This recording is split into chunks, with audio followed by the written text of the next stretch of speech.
Pernah punya masalah serius dengan putri pertamanya Melanie bukan berarti Adri tidak menyayanginya. Ia bahkan punya perhatian khusus pada Melanie yang dirasanya adalah duplikat utuh dirinya. Dengan kondisi sakitnya, Melanie memang tak ingin jadi istimewa.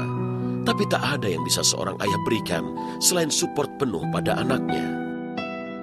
Makanya Melanie adalah Adri dipakein rok. Ini dia nggak botak aja, mukanya kayak saya. Kejedar-kejedornya juga kayak saya juga gitu. Jadi benar-benar Melanie adalah keras kepala juga kayak saya. Jadi adalah Adri yang pakai rok gitu. Pernah saya satu waktu saya tidak berbicara sama dia selama 2 tahun. Dua-duanya kepengen ketemu, dua-duanya berat sekali. Dua-duanya tuh merasa kehilangan. Cuma dua-duanya gengsi gitu lah. Untuk ketemu. Dua-duanya gengsi, saya tahu banget dia juga gengsi, gue juga gengsi. Karena masalah suatu yang sangat remeh sekali, sangat kecil sekali masalahnya. Cuma karena dua-duanya punya prinsip, ya akhirnya kita nggak pernah ketemu 2 tahun gitu.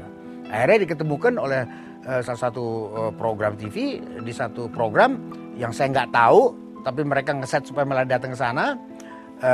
Akhirnya saya diketemukan, ya itulah saya diketemukan dengan Melanie. Dan mereka juga berpikir, papanya pasti nggak akan marah dinonton sama 1 juta orang kayak gitu ya. Dulu pada saat orang berbeda pendapat atau berbeda pola pikir sama dia, itu agak susah. Setelah kejadian yang gue cabut dari dia, itu dia jauh berubah. Dia terbuka. Kayak gue selalu ditanya orang kan, lo nyesel gak Mel kabur? Ya andaikan gue tidak harus melakukan itu sih. Tapi kalau lihat efek yang ada sekarang, kalau gue harus ngulangin, gue akan ulangin. Gitu. Dia jauh lebih lunak lah sekarang. Kayak saya bilang, Melanie keras kepala. Walaupun kita semua concern mengenai penyakit Melanie. Ya, saya selalu bilang, Mel, kenapa kamu nggak ini lagi? Karena kamu nggak periksa ini lagi. Kenapa kamu? Mereka selalu bilang papa yang sakit atau aku gitu. Aku ngerasain, aku mau istirahat dulu, nggak mau periksa dulu, kira-kira kayak gitu ya. Saya ngikutin apa dia mau karena yang sakit tuh dia. Tapi dia tahu bahwa bapak ibunya selalu backup apa juga yang dia mau gitu. Kita nggak bisa maksain. Oke, kamu pergi ke dokter sekarang. Kamu harus dioperasi sekarang. Nggak bisa kan gitu kan. Sampai hari ini tuh masih aku pun dinuklir waktu itu untuk cancer apa segala macam. Itu sesuatu yang aku udah punya selama hampir dari datang bulan pertama sih. Udah belasan tahun jatuhnya gitu dan udah berkali-kali aku ngelewatin operasi gede maupun kecil. Kalau operasi gede itu sejenis sesar, tapi kalau sesar kan ada bayinya jadi nggak bisa dalam-dalam amat. Nah sementara kalau operasi yang untuk kayak aku gini, kalau memang pas tumor lagi ada di sini ya itu bisa dalam sampai deket punggung segala macam. Itu udah aku lewatin berapa kali. Pada saat pertama mungkin waktu itu justru yang lebih hancur adalah papa mama ya, papa terutama. Melanie udah lama sekali ya. Tapi yang lebih tahu mungkin istri saya. Saya tahu secara garis besar ya. Terus kayaknya dia dari masih SMA-an kayak gitu ya. Dia sudah merasakan kayak gejala-gejala sakit. Tapi yang saya tahu yang terakhir itu yang benar-benar yang dioperasi, yang saya melihat benar-benar yang dikeluarkannya satu barang kayak sebesar terong kayak gitu ya. Dan barang banyak yang kecil-kecil itu benar-benar yang nggak ada yang saya bisa buat kecuali memberikan support. Akhirnya saya bisa mengerti dia nggak mau didorong-dorong untuk saya suruh melakukan A, B, C, D, E gitu loh. Satu hal yang paling sensitif yang mewarnai hubungan Melanie dan Adri saat ini adalah betapa Melanie menyadari kekurangannya yang tak bisa memberikan seorang cucu bagi ayahnya. Dia orangnya tough. Dia orangnya yang nggak mau kasih lihat. Dia orangnya yang saya tahu dia menderita juga karena penyakit migrain, suka kepala pusing gitu, dan itu bertahun-tahun saya tahu dia alamin gitu ya. Tapi ketika dia kadang-kadang nggak mau memperlihatkan itu ketika kita lagi ngumpul. Saya kadang-kadang juga nggak tahu bahwa dia lagi migrain kenceng banget gitu. Dari kecil secara tidak langsung tanpa niat sudah menanamkan di kepala kita bahwa aku pengen cucu suatu hari gitu.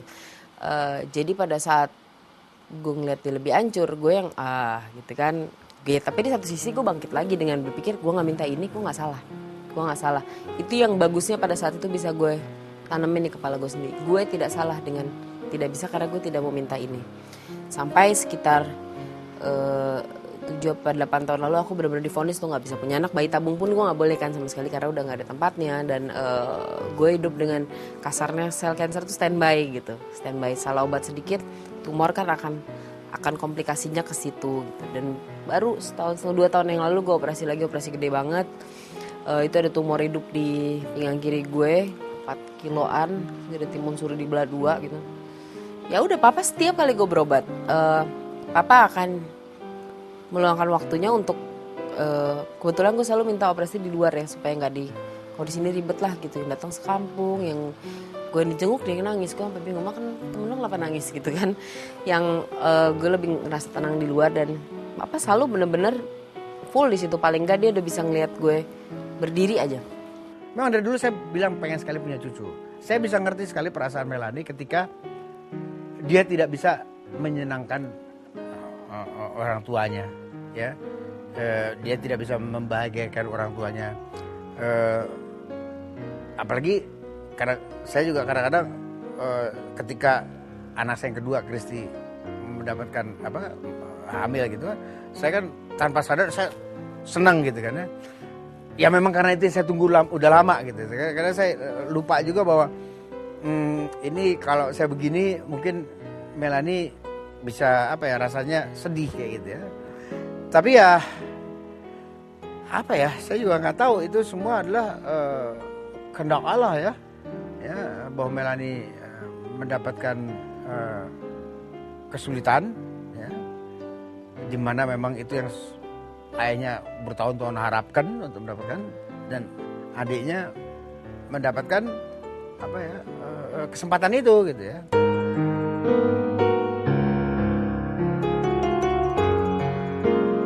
Siapapun tak pernah menyangka kalau hidup Melanie begitu tergantung pada obat-obat yang dikonsumsinya.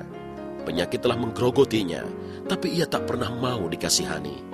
Di balik keceriaan yang selalu muncul, ia sesungguhnya menahan sakit sampai belasan tahun.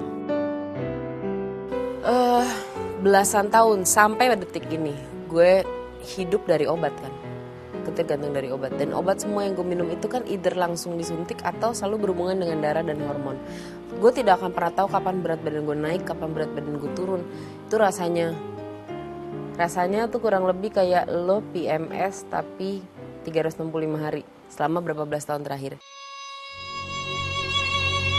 Saya cuma pengen bahwa Melanie tahu bahwa orang tuanya itu di belakang dia gitu, mensupport apapun juga gitu. Dan menurut gue sumber kekuatan gue justru datang dari rumah dengan cara mereka tidak memperlakukan gue sebagai orang sakit. Mereka bisa anggap itu semua nggak ada, gimana Mel mau ke mall, gimana Mel, itu yang gue butuh. Dan mereka tahu banget apa yang gue butuh gitu. Bukan cuma Adri yang menaruh perhatian besar pada sang putri. Melanie sendiri merasa ia justru harus sering-sering mengingatkan ayahnya akan penyakit yang kini diderita Adri. Ada apa dengan jantung Adri Subono? Saya tuh olahraga tuh dari umur 16 tuh udah olahraga. Dulu olahraganya tuh angkat beban. Saya senang angkat beban. Saya pergi ke Jerman, saya lama di bela diri. Itu juga untuk kesehatan ya. Lalu sampai sekarang pun saya masih melakukan olahraga sekitar 4 kali 5 kali 1 minggu. Itu untuk kesehatan. Dengan saya olahraga sebanyak itu dan dengan makanan yang selalu dikontrol oleh istri saya merasa diri saya hebat, saya merasa diri saya sehat. Sampai satu kali waktu saya masuk angin, saya rasa masuk angin, saya pergi ke dokter dikasih obat untuk masuk angin. Seminggu kemudian saya masih rasa masuk angin, saya pergi ke dokter lagi, dok tolong cek jantung saya. Diceklah jantung saya, dicek jantung saya, begitu dicek dia bilang hari itu juga besoknya saya harus dioperasi. Saya dipasang 5 ring di jantung saya. Kata dokter, ini sebetulnya saya sudah mengalami beberapa kali serangan jantung. Tapi karena saya senang olahraga, itu masih bisa terlalui lah, itu kan dokternya ya. Dan salah satu kekuatannya saya bilang, saya pengen lihat cucu saya gitu loh. Saya pengen lihat cucu saya, makanya saya benar-benar ingin sehat.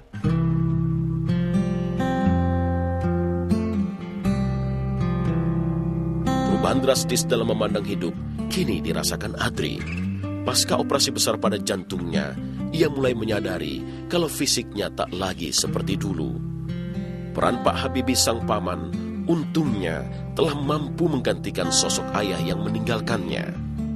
Waktu Mas Adri di kateter, diambil di jarum jantungnya kan, ada 5 penyumbatan.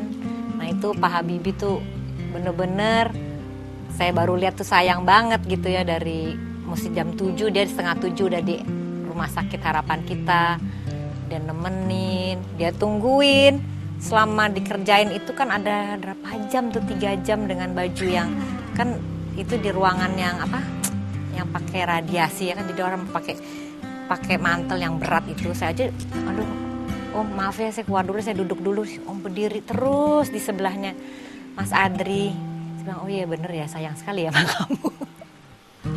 Saya pada waktu itu juga langsung saya totally berubah gaya hidup saya, dan saya masih di sini. Saya bisa marahin orang, saya bisa keras kepada orang itu. The minute setelah itu, saya bisa nangis gitu ngeliatin kenapa saya bisa begitu gitu.